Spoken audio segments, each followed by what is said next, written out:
नमस्कार, जय हिंद। क्या हाल चाल? हाल चाल मस्त होना चाहिए। थोड़ा सा गड़बड़ा गया होगा मामला, क्यों गड़बड़ाएगा? तो आपको पता है 11th जेपीएससी, जेपीएससी की कहानी किसको नहीं पता है? जितने अभ्यर्थी जेपीएससी का एग्ज़ाम देकर आए सभी को पता है। आपको लगेगा क्या सर आते हैं कुछ भी बोलकर चल जाते हैं? जैसे मैंने पिछले वीडियो पे कहा था, क्या कहा था कि इस वीक तक, ये जो सप्ताह है, इस हमारे सप्ताह में, इस वीक में उम्मीद है कि हमारा जेपीएससी का रिज़ल्ट जो है वो घोषित कर दिया जाए। लेकिन हुआ क्या, आज आ गया हमारा शनिवार और आज का दिन भी हम लोग कह सकते हैं लगभग समाप्त होने को है और रिज़ल्ट की कोई अभी तक हलचल हम लोगों को नहीं दिखाई दी। हो सके संडे, आप ऐसा मत कहिएगा कि संडे को जेपीएससी कार्यालय जो है वो काम करेगा क्या, रिज़ल्ट दे सकता है क्या? तो दे सकता है।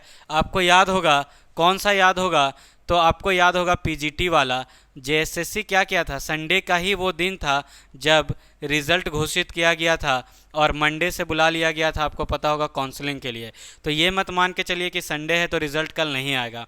हो सके मोस्ट प्रोबेबली कि कल आ जाए, और कल नहीं आए तो ऐसा आप 99% मान के चलिए कि मंडे को तो रिज़ल्ट दे ही देना चाहिए।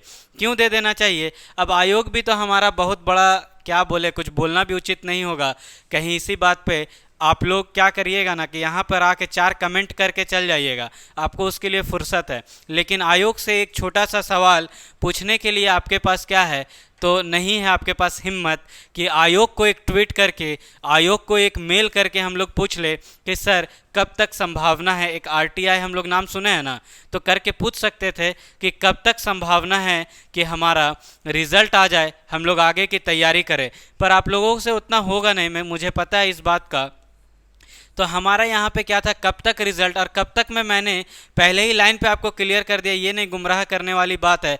हमारे पास भी कुछ जो सोर्सेज से हम लोगों को पता चलता है, जहाँ से भी पता चलता है, तो हम लोग भी चाहते हैं कि कुछ सही जानकारी आप लोगों के बीच पहुँचाया जाए, जिससे आप लोगों का भी कुछ फ़ायदा हो सके और हमारा भी हो सके। हमारे पास भी इतना कोई फालतू टाइम नहीं कि आकर कुछ भी बोले और चले गए। हाँ, एक आधा गलतियाँ हमसे भी हो सकती है, उसके लिए माफ़ी चाहूँगा, लेकिन ऐसा नहीं कि हम अपना वेस्ट करने के लिए टाइम आपके पास आए हैं, 4 बात बोलेंगे चल जाएंगे। बहुत लोग तो ऐसा ऐसा ना जाने कमेंट कि आप दिए हैं क्या एग्ज़ाम, ये है वो है। सर हमको एग्ज़ाम देना होता ना तो दे दिए होते हैं। और इतना जान लीजिए, आप हमारे कंटेंट को फॉलो करके देखिए और उसके बाद बात कीजिए कि हमारी जो पढ़ाई गई बातें हैं वो कितना एग्ज़ाम से मैच करती है, फिर आकर कमेंट कीजिए ना, तो सुनने में भी अच्छा लगेगा। आप आए कुछ भी आलतू फालतू जो मन किया बोल के चले गए। कितना एग्ज़ाम निकाले, आपको आना है, आइए हमारे कार्यालय पे, आप देखिए हमारा कितना एग्ज़ाम निकला है, नहीं निकला है, क्या कर रहे हैं हम लोग, नहीं कर रहे हैं, कितने लोगों को पढ़ा रहे हैं, नहीं पढ़ा रहे हैं। आके कुछ भी बकैती काट देते हैं और चले जाते हैं। क्यों? यूट्यूब है ना, सबके लिए खुला है, कुछ भी बोलेंगे कोई फ़र्क नहीं पड़ता है और चले जाएंगे। तो वैसा करके कोई फ़ायदा नहीं है। आप पहले देखिए सोर्सेस क्या है हमारे पास। जितना भी हम चाहते हैं कि आपका सपोर्ट हो, आपको जो है हम लोग मदद कर पाए, तो जितना हमारे पास हो सकता है कि सही जानकारी आपको पहुंचा सके उतना पहुंचाने का कोशिश करते हैं।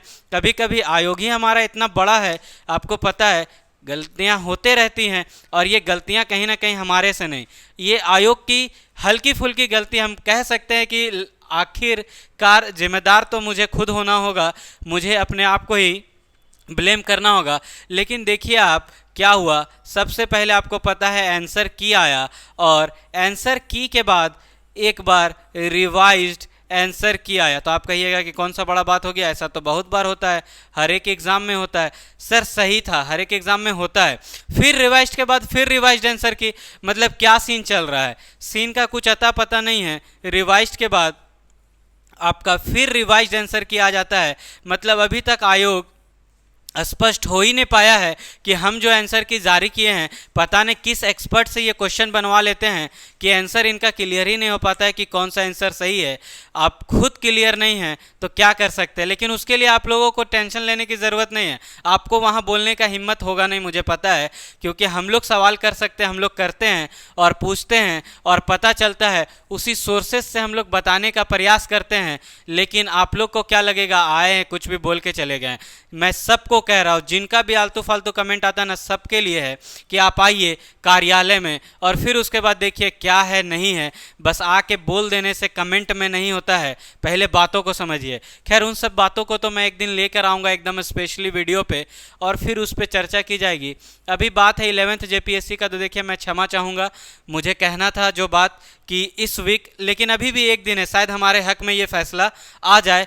मेरा अभी भी जो कहना है वो गलत ना हो कि कल संडे को अगर जारी हो गया तो ठीक है, और नहीं तो मंडे को आप मान के चलिए मोस्ट प्रोबेबली कि जारी होगा।